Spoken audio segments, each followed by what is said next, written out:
ओम शांति।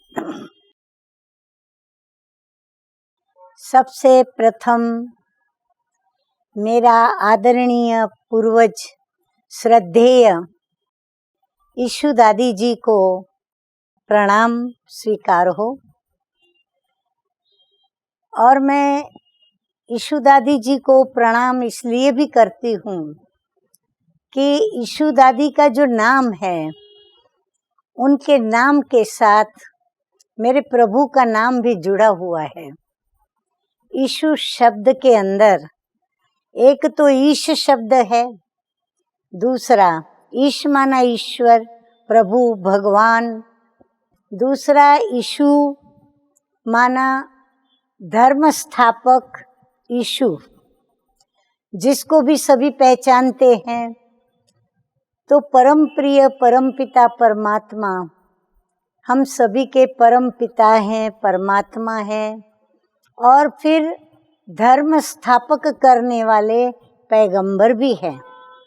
तब तो गीता में कहा कि अधर्म का विनाश और सत्य धर्म की स्थापना अर्थ मैं अवतरित होता हूँ। तो प्रभु अवतरित हुए, परंतु मुझे ऐसे सदैव लगा है कि सबसे पद्मा पदम नंबर 1 भाग्यशाली यदि कोई है तो एक तो प्रथम ब्रिजेंद्रा दादी, जो कि हमारी निमित्त टीचर रही, गुरु रही और हमें सच्चा रास्ता दिखाने वाली रही। और दूसरे नंबर में मैं ईशु दादी को कहूँगी, क्योंकि ईशु दादी ईश के साथ, ईशु के साथ अर्थात प्रभु के साथ, और जो सत्य धर्म की स्थापना करने वाले धर्म स्थापक स्वयं भगवान जो हैं, उनके अंग संग उन्होंने अपनी जीवन व्यतीत की। मैं तो बहुत छोटी थी, फ्रॉक पहनकर 4-5 वर्ष तो आना जाना करती रही। मैंने ईशु दादी को ड्रेस में छोटी आयु में बाबा के पास बैठ करके और बाबा को देश विदेश से आए हुए जो बाबा को पत्र लिखते थे, वो पत्र सुनाते हुए देखा। फिर उन पत्रों के जवाब बाबा लिखते थे। उन पत्रों के जवाबों को इकट्ठा करके फिर उन पत्रों के ऊपर हिंदी में लिख करके और सभी को उनके यथास्थान पर पहुंचाते हुए मैंने देखा है। पत्र इतने सारे होते थे और बाबा की राइटिंग इतनी फास्ट होती थी कि वो राइटिंग मेरे ख्याल से सबसे अधिक ईशु दादी ही समझ पाती थी। ऐसे तो कोई और भी 2-4 बहनें थी जो इस राइटिंग को समझ पाती थी, लेकिन जितना ईशु दादी समझ पाती थी उतना कोई नहीं समझ पाता था। तो ईशु दादी पत्र भेजती थी, तो हम जब इस सेवा केंद्र पर जाते थे तो हमें बड़ा इंतज़ार रहता था कि आज लाल अक्षर वाला बाबा का पत्र आया कि नहीं। जब ये पता चलता था कि आज मीठे मीठे बाप दादा का पत्र आया है, तो फिर ये इंतज़ार रहता था कि उसमें हमारा नाम है कि नहीं, हमारे प्रति बाप दादा ने कुछ लिखा है कि नहीं। तो लाल अक्षर में बाबा जो भाषा लिखते थे, तो सिंधी लिपि में लिखने के कारण हम तो पढ़ नहीं सकते थे। तो ईशु दादी लिपि सिंधी रहती थी, परंतु उसी लिपि के ऊपर हिंदी में ईशु दादी लिखती थी। तो हम सभी वह पत्र सुनकर जैसे कि मन मयूर नाच उठता था और 16 कला से वो जैसे कि नाचता था। उसमें मैं तो विशेष रूप से बाबा की जैसे कि दीवानी, तो मैं आज भी बाबा को याद करके और नाचती रहती हूँ, गाती रहती हूँ और बाबा को याद करती हूँ। परंतु ईशु दादी का उस समय जो स्वभाव था, उस समय उनके जो संस्कार थे वो बिल्कुल अलग थे। वो बहुत रिजर्व रहती थी, बहुत शांत रहती थी। उनका चेहरा भी बड़ा ऑफिशियल रहता था। स्ट्रिक्ट जरूर थी, परंतु ऐसी स्ट्रिक्ट नहीं थी कि कोई उनसे बातचीत न कर सके। परंतु हाँ, एक ऑफिशियल भय उनके और हमारे बीच में अवश्य रहता था। इसलिए कि वो बाबा की, अगर शास्त्रों की भाषा में कहूँ तो वह चित्रगुप्त थी, जिसके पास सभी के भेद थे। क्योंकि मीठे मीठे दिलाराम दिलबर बाप दादा को हर कोई अपने दिल की बात लिखते थे, अपनी की हुई भूलें लिखते थे, अपने छोटे बड़े पाप लिखते थे और उन छोटे बड़े पापों की वो क्षमा याचना भी बाबा से करते थे और माफ़ी भी मांगते थे। अब ये सारी बातें, उसके साथ साथ कई सांसारिक ऐसी बातें भी होती थी, व्यक्तिगत या पारिवारिक या सामाजिक, या फिर किसी भी क्षेत्र के अंदर कोई समस्या किसी भी बाबा के बच्चे के पास आई तो वो समस्या वो बाबा को पूछते थे और बाबा उस समस्या का उनको समाधान तुरंत ही लिखते थे। और बाबा कभी भी किसी का बोझ अपने पर नहीं रखा। जैसे ही पत्र आता था, ईशु दादी भी उतना फास्ट बाप दादा को सुनाती, बाप दादा तुरंत उस पत्र का जवाब देते थे। एक बार मैंने पत्र के अंदर, बहुत सारे भाई बहनों ने कहा कि आप हमारा भी नाम लिखो, हमारा भी नाम लिखो, हमारी तरफ से भी यादी लिखो, हमारी तरफ से भी यादी लिखो। तो मैंने बहुत सारे नाम लिख डाले। मुझे अंदर में आया कि इतने सारे नाम लिखे हैं तो बाबा ऐसे लिख देगा कि अच्छा बच्ची, जिन्होंने याद लिखाई है उन सभी बच्चों को बाप दादा का याद प्यार देना। परंतु नहीं, वंडरफुल बात ये है कि बाबा ने जितने मैंने नाम लिखे थे, बाबा ने एक एक का नाम सभी का याद करके और उसमें नाम लिखाए और सभी के प्रति पर्सनल बाप दादा ने अपना प्यार भरा, प्यार के सागर ने याद प्यार भी लिखाया। मुझे आश्चर्य लगा। एक बार मैंने बाबा को पूछा भी, मैंने कहा बाबा आपने इतने सारे नाम भी लिख दिए? तो बाबा ने कहा देखो बच्ची, बाबा कभी भी किसी का भी बोझ अपने ऊपर नहीं रखता है। बच्चों ने बाबा को याद प्यार दिया, तुमसे याद प्यार लिखाया, तुमने भी उनके नाम लिख करके भेजे, तो बाप दादा उनको कैसे नहीं याद प्यार लिखता। अगर नहीं लिखता तो ये भी एक बाप दादा के ऊपर बोझ चढ़ता। मैं इतनी हैरान हो गई कि इतनी छोटे से कर्म का कितना बाबा सावधानी रखते हुए कर्म के बोझ को बाबा की याद में उतारता रहता है। तो इसीलिए मैंने ईशु दादी को भी देखा, कभी भी उनके मुख से मैंने कोई व्यर्थ बातें निकलती नहीं सुनी। आज भी मैं नहीं सुनती हूँ। आज भी मैं बिल्कुल उनके घर के सामने, जहाँ मैं रहती हूँ, सामने उनका भी कमरा है, तो मैं उनके पास जाती हूँ, आती हूँ। मुझे बिल्कुल बाप समान प्यार के सागर बन कर के वो प्यार देती है, पूछती है। मैं नहीं जाती हूँ तो जैसे बाप दादा पूछते थे कि आज बच्ची तुम दिखाई नहीं पड़ी, ईशु दादी भी मुझे वही पूछती है।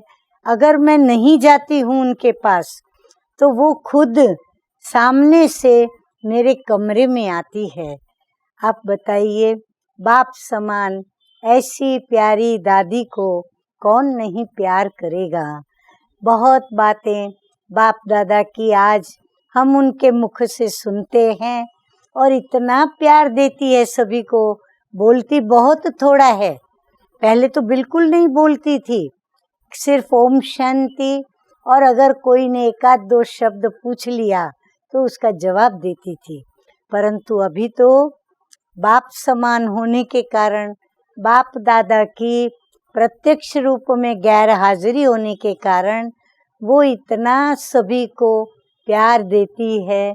और बाप दादा की वो खजांची थी, तो आप समझ सकते हो कि उनके पास प्रभु को जो भी बच्चे जो भी गुप्त दान देते हैं, चाहे वो 8 आना 1 ईंट का भी देकर के क्यों न जाए, चाहे वो कितनी लाखों करोड़ों की रुपयों का चेक बाबा को देकर के न जाए, लेकिन मजाल है कि ईशु दादी के मुख से कभी भी किसी के किए हुए इस श्रेष्ठ भाग्य का या पुरुषार्थ का नाम या वो पुरुषार्थी के विषय में कोई बात निकले। कितनी नकारात्मकताएं उन्होंने बाबा के पत्रों में पढ़ी बच्चों की, लेकिन कभी भी उनके मुख से नकारात्मकता नहीं सुनी। और प्रैक्टिकल जीवन में मैंने उनको बहुत कुछ अनेक शक्तियों के स्वरूप में देखा, अनेक गुणों को धारण करते हुए देखा। मुझे समय बहुत कम दिया गया है, इसलिए मैं अधिक वर्णन नहीं कर पाती हूँ, परंतु मैं इतना ज़रूर कहूँगी कि बाबा कहते हैं कि बच्चे अपने हर्षित मुख चेहरे से बाबा की सेवा करो, तो सदैव उनका चेहरा हर्षित मुख होता है। सदा मैत्र भाव से, मित्रता के भाव से, या हमें एक अपनी छोटी बहन समझकर और बाबा की एक बच्ची को जैसे कोई प्यार करता है, वो पूरी कोशिश करती है कि मैं इनको ऐसा ही प्यार दूं ताकि इनको बाबा की याद आवे भी तो वो उसको समा सके। तो उनका प्यार, उनकी मीठी बातें जब वो सभा में आती है तो सभी को बहुत थोड़े वचन बोलती है, लेकिन उस थोड़े से वचन के अंदर वो पूरा प्यार का सागर बाबा का जो था वो पूरा लुटा देती है। और सभी महसूस करते हैं कि ईशु दादी कितना प्यार करती है। तो ईशु दादी को कई मैंने देखा, कुछ ऐसी शारीरिक भोगनाएं भी आती रही, परंतु उन शारीरिक भोगनाओं के होते हुए भी उनका चेहरा सदैव हर्षित रहा। वो भोगनाएं उनके लिए कोई मायने नहीं रखती, लेकिन ऊपर से उन दर्द को ठीक करने वाले जो भी उनके हकीम, डॉक्टर या जो भी उनको ठीक करते हैं, उनको मैंने आशीर्वाद देते हुए देखा, उनको दुआएं देते हुए देखा, और उनके साथियों को इतना प्यार देती है कि मैं हैरान होती हूँ कि इनके जो साथी हैं, ब्राह्मणी के रूप में जो भी बहन है, भाई है, या किचन में कोई सेवा करता है, तो बड़े प्रेम से ऐसे सेवा करते हैं जैसे उनको कई जन्मों के बाद ऐसी एक प्यारी देवी माँ मिली है, एक प्यारी माँ मिली है, जिनकी सेवा करके वो अपने पुण्य की कमाई को जैसे जमा कर लेना चाहते हैं। तो मैं इनके सेवा करने वालों को भी बहुत बहुत शुक्रिया कहती हूँ कि आप दादी को इतना प्यार से संभालते हो। ऐसे ही दादी को प्यार से संभालते रहो, दादी की उम्र बढ़ती रहे और दादी हमारे बीच में छत्र छाया बन के रहे। और दादी जी, आपको मेरा यही कहना है, मुझे आप जैसे बाबा की याद दिलाते हुए बाप समान ब्रह्मा बाबा का विशेष प्यार का अनुभव कराती हो और प्यार देती हो, सदैव आप देती रहना। मैं आपको एक पत्र दिखा रही हूँ जो हमारे प्यारे बाप दादा अक्सर लिखते तो झोपड़ी के अंदर थे, कुटिया में लिखते थे, परंतु मैंने बाप दादा को कमरे में भी पत्र लिखते हुए इसी पोजीशन में बैठकर लिखते हुए देखा है। बाप दादा लाल पेंसिल से लिखते थे और यही कारण था कि हम लाल रंग की पेंसिल के लिखे हुए पत्र का सदैव इंतजार करते थे। इसके ऊपर आप देख रहे हो कि बाबा के अक्षर के साथ साथ ब्लू अक्षर है। ये ब्लू अक्षर ईशु दादी के हैं और वो ईशु दादी लिख करके भेजती थी, तो वो पत्र भी मैंने मेरे पास संभाल के रखे हैं। क्लासरूम के अंदर मैंने एक पत्र को, ओरिजिनल पत्र को लगा के फ्रेम करा के भी रखा हुआ है। बाबा के कई बच्चों ने बाबा के इस लाल अक्षर के पत्र को देखा भी नहीं है। मैं 2 लाइन आपको इस पत्र की सुना भी सकती हूँ, तो सुनिए। बाप दादा कितने प्यार भरे और हमारी उन्नति करने के लिए कितना हमें ईश्वरीय नशा चढ़ाते हुए, हमारे गुणों को और हमारे भविष्य को देखते हुए पत्र लिखते थे। ये पत्र 61 का है, 65 का है। मीठे मीठे प्राण प्यारे बाप दादा ने लिखा है, नूरे रतन नलिनी बेटी प्रति बाप दादा का बहुत बहुत याद प्यार स्वीकार। बात समाचार कि तेरे जैसी सच्ची दिल वाली बच्ची बेटी कोई मुश्किल है। देखो बच्ची, महारथियों को तूफान बहुत आते हैं, सो तो बाबा समझाता है इनसे बचना है। वास्तव में बाबा तुमको सच लिख रहे हैं कि बॉम्बे में सर्विसेबल तेरे जैसा कोई नहीं, इस कारण ही तूफान आते हैं। तू बहुत नाम निकालने वाली हो और वंडरफुल सर्विस करने वाली हो।